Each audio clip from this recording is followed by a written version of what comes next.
சென்னையில் பெற்ற மகளையே கொலை செய்த சதீஷ்குமார் மதுபோதையில் கடந்த 20ஆம் தேதியன்று கத்தியோடு சென்று மனைவிக்கு கொலை மிரட்டல் விடுத்த வீடியோ வெளியாகியுள்ளது. இது குறித்தான முழு விவரங்களோடு இணைந்திருக்கிறார் செய்தியாளர் கதிரவன்.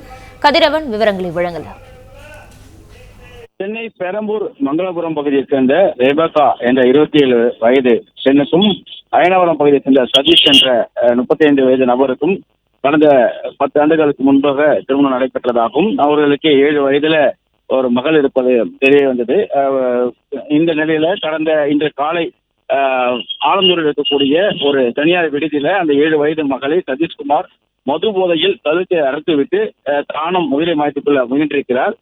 இது குறித்து போலீசாருக்கு தகவல் கிடைத்து போலீசார் விசாரணை நடத்தியதுல தான் ஓட்டேரி போலீஸ் காவல் நிலையத்தில் ரெபேக்கா புகார் அளித்ததும் அந்த புகாரின் அடிப்படையில தன்னை கைது செய்து சிறையில் அடைத்து விடுவார்கள் என்பதனாலும் தனது மகளை பிரித்து விடுவார்கள் என்ற காரணத்தினாலும் அவர் இது போன்ற செயலில் ஈடுபட்டதும் தெரிய வந்தது.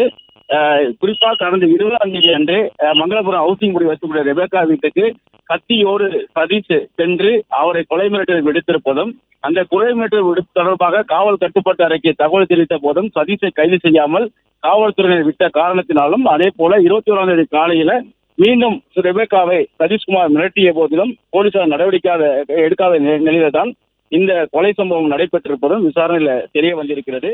பிளே ஸ்டோர் மற்றும் ஆப் ஸ்டோரில் இருந்து பாலிமர் செயலியை QR கோடு மூலம் பதிவிறக்கம் செய்யுங்கள். செய்திகளை உடனுக்குடன் பெறுங்கள்.